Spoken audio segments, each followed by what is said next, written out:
तो इंट्रोडक्शन में क्या है कि आपको पता है कि भारत का जो पूरा हमारा क्षेत्रफल है, जो एरिया है वो 32.8 लाख वर्ग किलोमीटर है। ठीक है, हमारा एरिया जो है भारत का कुल क्षेत्रफल वो 32.8 लाख वर्ग किलोमीटर है, ये याद रखना। और विश्व मानचित्र पर मतलब वर्ल्ड मैप पे भारत की जो लोकेशन है, स्थिति है, वो उत्तरी गोलार्ध में है। अब कैसी है ये भी आपको मैं बताने वाला हूँ। अब एक लाइन लिखी हुई है, ये शायद आपने 9th क्लास में भी पढ़ी होगी, और अगर नहीं पढ़ी तो मैं अगर इसको रीड करूंगा तो शायद आपको ऐसा लगेगा कि इस लाइन को तो रटना पड़ेगा, समझ में नहीं आएगी, पर मैं आपको ये समझा के रहूंगा। ये है कि भारत का जो मतलब इसका मुख्य भाग है वो 8 डिग्री 4 अंश उत्तर से लेकर 37 डिग्री 6 अंश उत्तर अक्षांश तथा 68 डिग्री 7 अंश पूर्व से लेकर 97 डिग्री 25 अंश पूर्वी देशांतर तक है। अब ये लाइन मैंने पढ़ी है, ये आपको पता है क्या है, ये भारत की लोकेशन लिखी हुई है वर्ल्ड मैप के ऊपर। अब इसको कैसे हम सर्च मारेंगे, वर्ल्ड मैप पे कैसे देखेंगे, ये मैं आपको दिखाऊंगा। पहले तो सबसे पहले आइए वर्ल्ड मैप पे चलते हैं। तो आपके सामने वर्ल्ड मैप खुल गया है। आपको पता होना चाहिए कि जो हमारा पूरा ये वर्ल्ड मैप है, इसके अंदर जो लाइनें लेफ्ट से राइट जाती हैं, ठीक है, ये लाइन जहां मेरा मार्कर चल रहा है लेफ्ट से राइट जाती हैं, ये लाइनें, इनको हम कहते हैं अक्षांश, अक्षांश रेखाएं। और जो लाइनें उत्तर से दक्षिण की तरफ आती हैं, ऊपर से नीचे की तरफ, इसको हम कहते हैं देशांतर रेखाएं। ये आपने पहले भी पढ़ा होगा छठी क्लास में भी, अक्षांश रेखाएं और देशांतर रेखाएं। और आपको पता होगा कि जो ये बीच वाली रेखा होती है, ये जो 0 डिग्री की रेखा है, लाइन है, इसको हम कहते हैं भूमध्य रेखा, जो पूरी पृथ्वी को दो बराबर भागों में बांटती है। ठीक है, अब इस भूमध्य रेखा के ऊपर के जो ऊपर के क्षेत्र हैं, उत्तर के साइड के क्षेत्र हैं, उसको हम कहते हैं उत्तरी गोलार्ध, शायद आपने सुना होगा। और जो दक्षिण के क्षेत्र हैं, इसको हम कहते हैं दक्षिणी गोलार्ध। ठीक है, तो उत्तरी गोलार्ध और दक्षिणी गोलार्ध, इन दो भागों में जो है पूरी दुनिया को ये लाइन बांट देती है। ठीक है, उत्तरी गोलार्ध और दक्षिणी गोलार्ध। अब हमने पढ़ा था भारत उत्तरी गोलार्ध में है, जैसा कि आप देख सकते हो, ये 0 डिग्री के ऊपर है भारत, ये हमारा भारत है।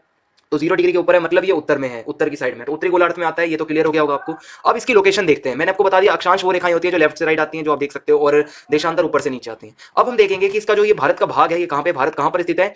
8 डिग्री 4 अंश उत्तर से लेकर 37 डिग्री 6 अंश उत्तर अक्षांश। 8 डिग्री 4 अंश, पहले तो देखेंगे 8 डिग्री 4 अंश कहां पे है। ये 0 डिग्री है, ये 15 है, इसके बीच में होगा आपका 8 डिग्री 4 अंश, उत्तर की साइड है तो मतलब 0 डिग्री से ऊपर होगा, और अक्षांश है तो मतलब ये होगा, ये लाइन जाएगी। तो 8 डिग्री 4 अंश जो होगी आपकी लाइन, वो यहां से आपकी जाएगी, और आप देख सकते हो कि यहां भारत का दक्षिण भाग खत्म हो रहा है, तो ये हो गया। और यहां से लेकर कहां तक है आपका 37 डिग्री 6 अंश तक। 37 डिग्री कहां पर होगी, ये होगी आपकी इस साइड में। ठीक है, 37 डिग्री 6 अंश, तो ये आपका 37 डिग्री 6 अंश हो गया। तो आप देख सकते हो अक्षांश के हिसाब से भारत इसके बीच में फिट हो जाएगा एकदम। ठीक है, आप देख सकते हो इस जगह को, ये 37 डिग्री 6 अंश से लेके और ये 8 डिग्री 4 अंश, ये भी मैंने आपको दिखा दिया। ये तो हो गया अक्षांश के हिसाब से भारत कहां पर होता है। तो आपको मेरे हिसाब से तो समझ में आ गया होगा कि अक्षांश रेखाएं आपको बता दी, नंबर बता दिया रेखा का कि यहां से लेकर यहां तक है। अब वो रेखा आपको ढूंढनी है कहां पे, और उसकी सिधाई में लाइन खींच के ले जाओ, भारत आपको मिल जाएगा। अब हम देशांतर रेखा के हिसाब से देखते हैं कि भारत कहां पर है। ठीक है, मतलब ऊपर से नीचे जो रेखाएं आती हैं उसके हिसाब से भारत कहां पर है। तो ये है 68 डिग्री 68 डिग्री 7 अंश पूर्व से लेकर 97 डिग्री 25 अंश पूर्व। अब जो देशांतर रेखा है आपको पता है ये पूरी दुनिया को पूर्व और पश्चिम दो भागों में बांटती है, पूर्व एंड पश्चिम। अब भारत कहां पे है, वो पूर्व में है। ठीक है, भारत पूर्व में है, और ये हमने जो देशांतर पढ़ा है वो लिखा हुआ है 68 डिग्री 7 अंश पूर्व। 68 डिग्री कहां पर होगा आपका, इस जगह पे।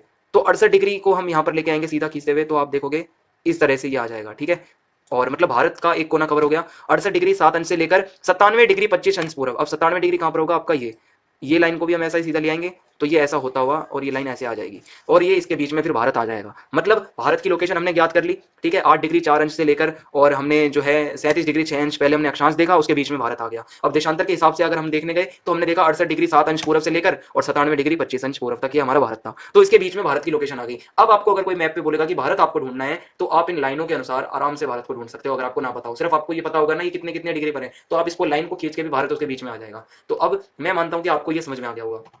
अब एक रेखा और होती है जिसको हम कहते हैं कर्क रेखा, शायद आपने सुना होगा 23.5 डिग्री की, ये भारत को दो बराबर भागों में बांटती है। कर्क रेखा एक बार देखते हैं। ये 23.5 डिग्री की ये रेखा जो डॉटेड आप देख सकते हो, डॉट डॉट वाली, ये 23.5 डिग्री की रेखा भारत को दो बराबर भागों में बांट देती है। ठीक है, कर्क रेखा जो आप ये देख सकते हो, तो ये है कर्क रेखा। अब आगे चलते हैं, अपने टॉपिक को देखते हैं। अब भारत का आकार, भारत का साइज क्या है, तो मैंने आपको बताया था इसका एरिया जो है वो, भारत का क्षेत्रफल 32.8 लाख वर्ग किलोमीटर है, और भारत दुनिया का 7वां सबसे बड़ा देश है। ठीक है, भारत दुनिया का 7वां सबसे बड़ा देश है, और ये शायद आपने पहले भी सुना होगा। अब भारत का जो आकार है उसके अंदर एक टॉपिक हम पढ़ेंगे जिसको हम कहते हैं विशिष्ट भौतिक विविधता। विविधता वाले अभी चैप्टर आप लास्ट में पढ़ के आए हो पहली बुक में। तो विविधता का मतलब होता है वैरायटी, भौतिक का मतलब होता है आपका प्राकृतिक। भारत के अंदर बहुत सारी प्राकृतिक तरह तरह की चीजें हैं, जैसे भारत में ऊंचे ऊंचे पर्वत भी हैं, उत्तर में गंगा जैसी नदी भी है बड़ी, ब्रह्मपुत्र महानदी, कृष्णा गोदावरी कावेरी, ये सब जैसी बड़ी बड़ी नदियां भी हैं भारत के अंदर। गंगा ब्रह्मपुत्र आपकी महानदी, कृष्णा गोदावरी कावेरी, ऐसी बड़ी बड़ी नदियां भी हैं भारत में। और वनों से ढकी हुई पहाड़ियां भी हैं हमारी, जंगलों से ढकी पहाड़, मतलब ये सब विविधता है हमारी, प्राकृतिक विविधता देखने को मिलती है भारत के अंदर। इतनी सारी वैरायटी है भारत के अंदर कि पहाड़ियां भी हैं, नदियां भी हैं, पर्वत भी हैं। और जैसा कि आप देख सकते हो ये पहाड़ियां, ये गंगा नदी है आपके सामने, और सॉरी ये आपका पर्वत है, ये आपका हिमालय पर्वत है, ये पहाड़ियां आप देख सकते हो, और ये आपकी गंगा नदी आप देख सकते हो। ठीक है, तो अब हम देखेंगे और भी कुछ इसमें विविधता है, सिर्फ इतना ही नहीं है, और भी बहुत सारी वैरायटी है भारत के अंदर। और वो वैरायटी क्या है आइए हम देखते हैं कि मरुस्थल भी है यहाँ पे भारत में, आपको पता है हमारे भारत में रेगिस्तान भी है, उत्तर में हिमालय भी है, और उत्तर पश्चिम साइड में अगर हम जाएंगे, ठीक है, उत्तर पश्चिम साइड अगर देखी जाए तो आपको मैं दिखा देता हूँ, ये हमारी ये उत्तर हो जाएगा आपका नॉर्थ, और पश्चिम का मतलब ये उत्तर पश्चिम मतलब ये इलाका। इस इलाके में जो है अब यहाँ पर क्या पाया जाता है, देखते हैं कि उत्तर पश्चिम में हिंदकुश और सुलेमान की श्रेणी है, हिंदकुश पर्वत भी है यहाँ पे, ठीक है, इसकी पूरी श्रृंखला है, श्रेणी है। उत्तर पूर्व में अगर हम जाएंगे भारत के तो पूर्वांचल की पहाड़ियां हैं, ठीक है, नॉर्थ ईस्ट की पहाड़ियां हैं, और दक्षिण में हम जाएंगे तो विशाल हिंद महासागर है। तो ये इतनी सारी भौतिक विविधता, मतलब प्राकृतिक रूप से भारत के पास इतनी सारी वैरायटी है, मैंने सारी आपको बता दी। और ये जितना मैंने आपको बताया, ये क्या है, इस पूरे सीमांकित जो मतलब ये पूरा बॉर्डर के अंदर जो ये इलाका जो जो मैंने बताया मैंने आपको बताया, इस सीमांकित भौगोलिक वृहद भौगोलिक इकाई, मतलब ये जो एक बहुत बड़ी एक भौगोलिक इकाई है, प्राकृतिक एक जो एक क्षेत्र है इतना बड़ा जो भारत के बारे में जो मैंने बताया, इस पूरे प्राकृतिक क्षेत्र को, एक पूरे इकाई को हम भारतीय उपमहाद्वीप कहते हैं, ठीक है। भारतीय उपमहाद्वीप किसे कहते हैं, इन सब चीजों से मिलकर क्या है, एक ये सीमांकित भौगोलिक वृहद भौगोलिक इकाई है, ठीक है। सीमांकित भौगोलिक वृहद भौगोलिक इकाई मतलब बहुत बड़ी और एक बहुत बड़ा प्राकृतिक क्षेत्र है जिसको हम भारतीय उपमहाद्वीप के नाम से जानते हैं। और भारत के अंदर क्या क्या प्राकृतिक वैरायटीज हैं, विविधता है, वो भी मैंने आपको बताई। अब आप देख सकते हो कि ये आपका हिंद महासागर है, ठीक है, हिंद महासागर आप देख सकते हैं, और उसी के साथ में आप देखोगे यहाँ पर रेगिस्तान भी आप देख सकते हो। तो ये दोनों फोटो मैंने आपको बताई है ताकि आपको पता चले वैरायटी क्या क्या है भारत में। और आगे चलते हैं।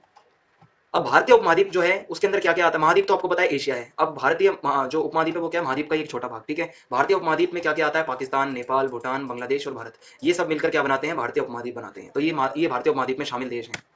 अब हम देखेंगे एक टॉपिक जो काफी अच्छा टॉपिक है, जो कि है हिंद महासागर। आपको पता है हमारे दक्षिण में हिंद महासागर है, इसको हिंदुस्तान का महासागर भी कहा जाता है। क्या ये वास्तव में हिंदुस्तान का महासागर है या नहीं है, इसका नाम क्यों है इस तरीके से, हिंदुस्तान का ये है या नहीं है, आइए देखते हैं। तो भारत को हिंद यानी हिंदुस्तान के नाम से भी जाना जाता है। आपको पता है इंडिया को जो है हिंदुस्तान भी कहते हैं, और यही एकमात्र ऐसा महासागर है जिसका नामकरण किसी देश के नाम पर हुआ है। आपको पता है हिंद महासागर एक ऐसा महासागर है जिसका नाम जो है वो किसी देश के ऊपर रखा गया है, ये पहला ही ऐसा महासागर है जिसका नाम किसी देश के ऊपर रखा हुआ है। और पश्चिम एशिया तथा पूर्वी एशिया, ठीक है, पश्चिम एशिया तथा पूर्वी एशिया के बीच में महासागर के तट पर, हिंद महासागर के तट पर भारत की स्थिति बहुत महत्वपूर्ण है। तो आपको मैं एक बार दिखाना चाहूंगा वो स्थिति कैसी है। हिंद महासागर आपको दिख रहा होगा ये, और ये आपका पश्चिम एशिया, ये पूर्व एशिया, और बीच में है भारत हमारा। और इसमें सबसे बड़ा जो हिस्सा है तटरेखा का वो भारत का है, ठीक है, भारत का हिस्सा ही सबसे ज्यादा है इस महासागर के अंदर, ठीक है। तो आप देख पाओगे कि भारत की लोकेशन काफी इंपॉर्टेंट है अगर हम बात करें कि हिंद महासागर के अंदर। और इसके अंदर महासागर के उत्तरी छोर पर भारत की तटरेखा किसी भी देश की तटरेखा से सबसे लंबी है। जो हमारे भारत की तटरेखा है वो इस समुद्र के उत्तर की साइड में सबसे बड़ी तटरेखा जो किनारा है, जो तटरेखा है, वो सबसे बड़ी तटरेखा भारत की है। इन तीन पॉइंटों को अगर हम देखें तो इसके हिसाब से हम कह सकते हैं कि हिंद महासागर सच में हिंदुस्तान का ही महासागर है, क्योंकि एक तो ये हिंदुस्तान के नाम पर है बना हुआ और उसका नामकरण जो है वो हिंदुस्तान के नाम पे है। दूसरा, भारत की लोकेशन काफी अच्छी है हिंद महासागर के अंदर। तीसरा, भारत की तटरेखा सबसे लंबी है, किसी भी देश की इतनी लंबी तटरेखा नहीं है जितनी भारत की है हिंद महासागर के अंदर। तो ये पॉइंट बताते हैं कि जो हिंद महासागर है वो वास्तव में हिंदुस्तान का ही महासागर है। आगे बढ़ते हैं। भारत की लंबी तटरेखा के लाभ, मैंने आपको बताया हिंद महासागर के अंदर भारत की काफी लंबी तटरेखा है, और तटरेखा आप देख भी सकते हो, तटरेखा मतलब किनारे का हिस्सा जो आपका समुद्र का, ये तटरेखा का हिस्सा है, और ये कितना लंबा है।